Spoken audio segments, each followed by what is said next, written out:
band wound up in radio because he had no applicable skills after the band was over. Now sort of invading talk radio, installed into this position of pseudo power by the Grand Dragons of Talk Over Premier, who came to me and said, hey, Rush Limbaugh can't be around for that much longer. You can't like donuts and Oxycontin and expect a life expectancy of any real note.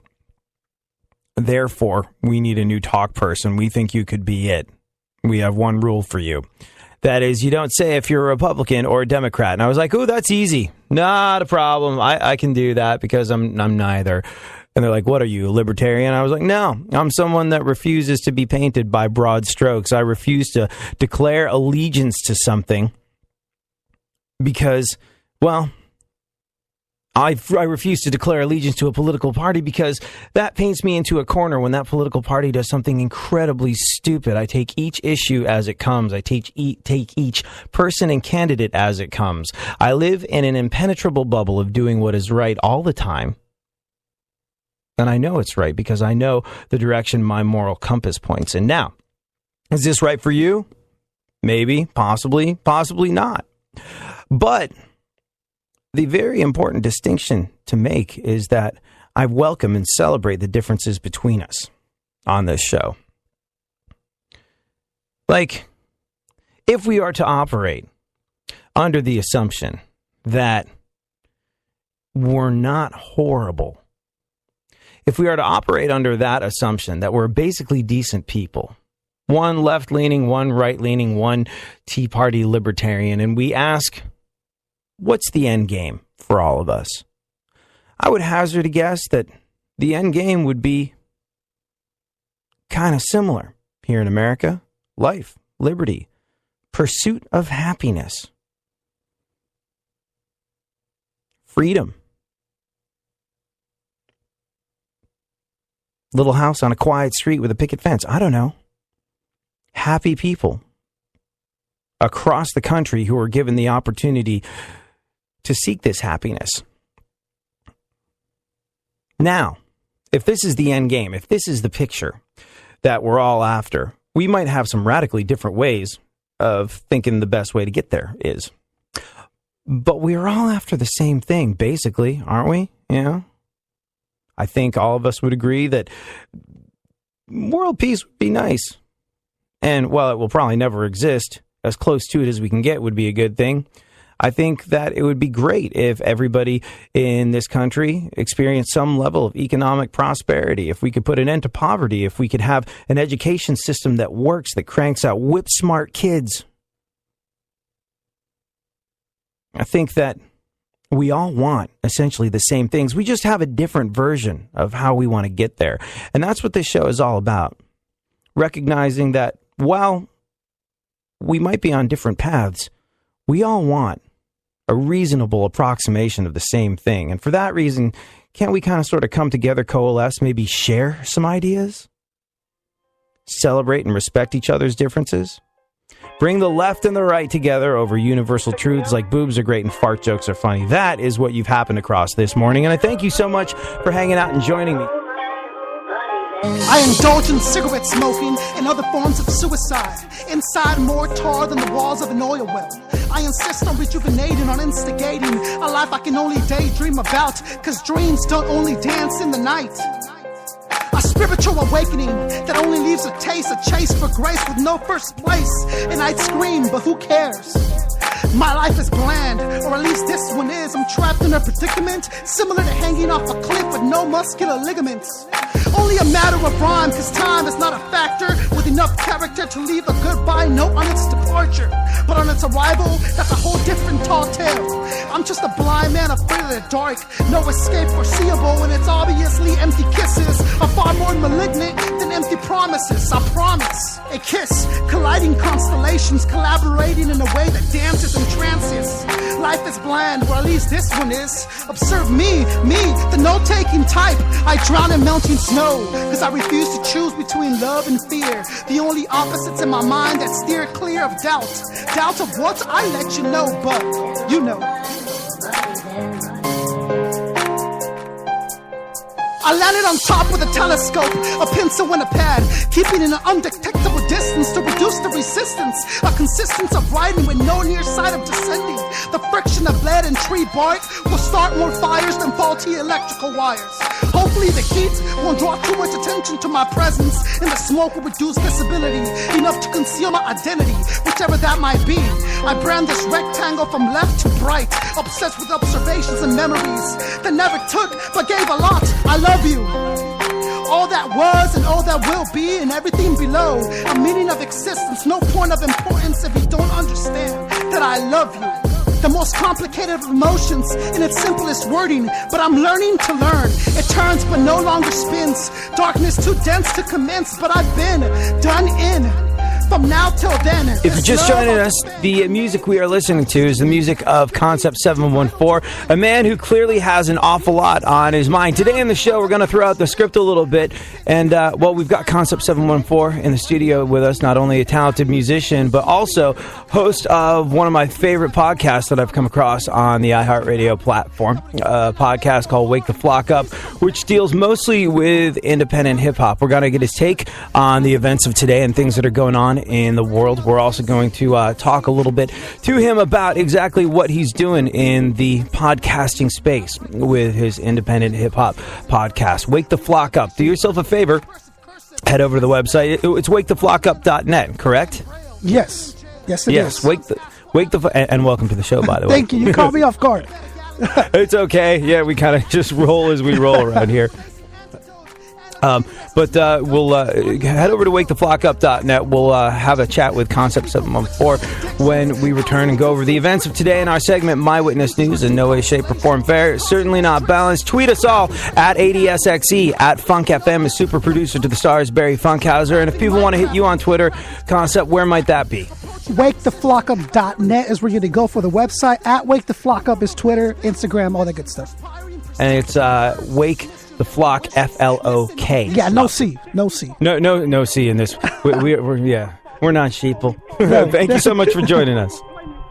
Forever flyer than phoenix feathers. The MC more rare than a 714 leaf clover. Established dominance, present verbal demonstration over. Concept.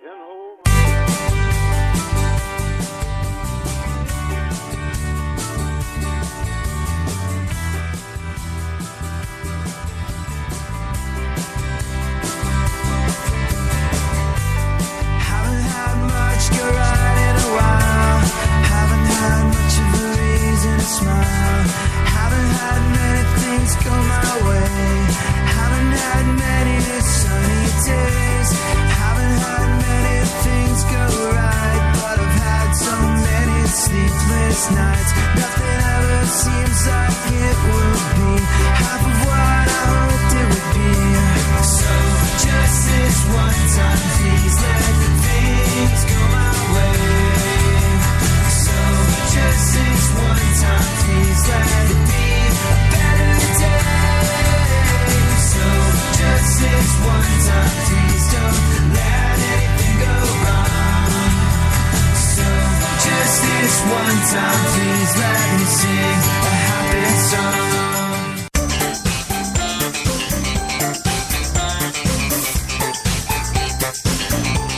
My name's A.D., and I'm not too gangster. Just a big mouth white boy prankster. Never been to jail, never shot a nine, never smack a hoe, but I know how to have a good time. I grew up in the suburbs, I went to private school.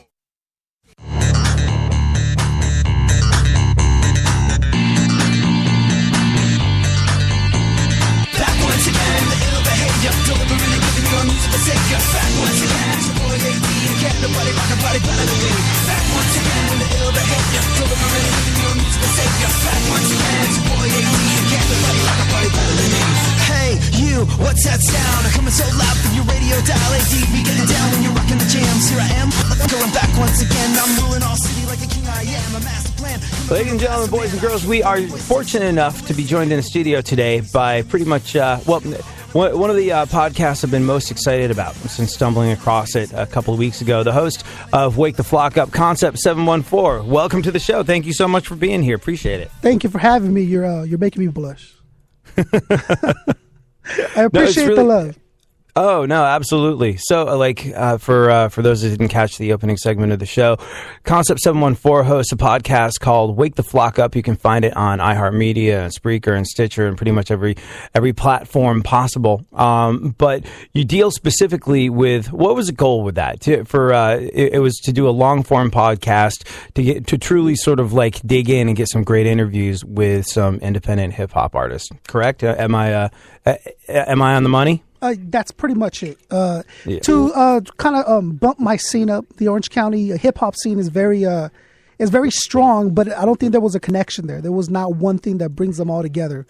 And as being an MC myself, I really saw that division there, and I wanted to kind of be the hub of where all these artists could kind of meet and gather and unite.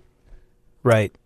But it's wound up being, I mean, like you do some local sort of interviews and a lot of local based content for I guess specifically for one part of the West Coast. But you've actually had some really sort of meaty, weighty artists on there that joined you not so long ago. I found you because a huge fan of Wax. If people listening aren't familiar with his music, YouTube, I guess, would be the main place to check Wax out. But I'm a huge Wax fan, and I just found a link to the podcast he did with you on his Twitter feed. I was like, what is this all about? And I'm interested to hear anybody interviewed. And what was cool about it was I've been into Wax for a long time, played him on a few different radio stations that I work for, but I never heard him interviewed like that before. I'd never really heard a long form interview that kind of dug into his past and his history and his motivations as an artist. And I was like, wow, what is this? And sort of like 3 or 4 podcasts into it, I was hooked on your show, and I was like, let's reach out to this guy and get him on the air. But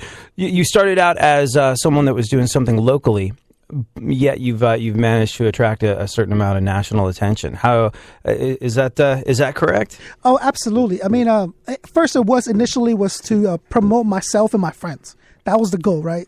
Luckily now we've gathered, like you said, an audience where people are paying attention to us. So the big bonus for me is that I get to meet my heroes. Like I've sat down with Master Ace, R.A. the Rugged Man, Planet Asia, Medusa, DJ Revolution. So these artists that I came up listening to as a kid, as a huge fan of hip hop, now I get to sit down and actually meet them and get to know their real stories. Stuff that I've always wanted to know, but because the way hip hop is so promo, the interviews are always like 10, 15 minutes long. So I said, I need to know more.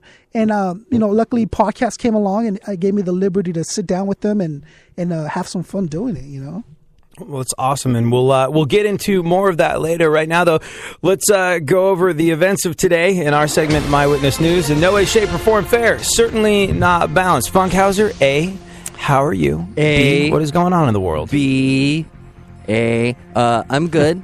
I'm a little foggy like the outside weather today, but I didn't drive from Orange County this morning, so, I'm a little better off. What did you have to wake up early to be here today? Extremely early. I hope you talk about me. Right? I woke up at 5 to get here in time. Yes. Oh my gosh! Now 5 we have to o'clock. Be good. Yeah, that's normal for me. I'm odd. 12 cups of coffee later. I'm here though. But you guys stay out at night though, so that's different. We party. I have to read the news in the morning. Right. Yes. Speaking of which, what is in fact going on in the world? Well, did you hear comedian Trevor Noah will replace Jon Stewart as host of The Daily Show? Interesting. I think I speak for Americans everywhere when I say, who?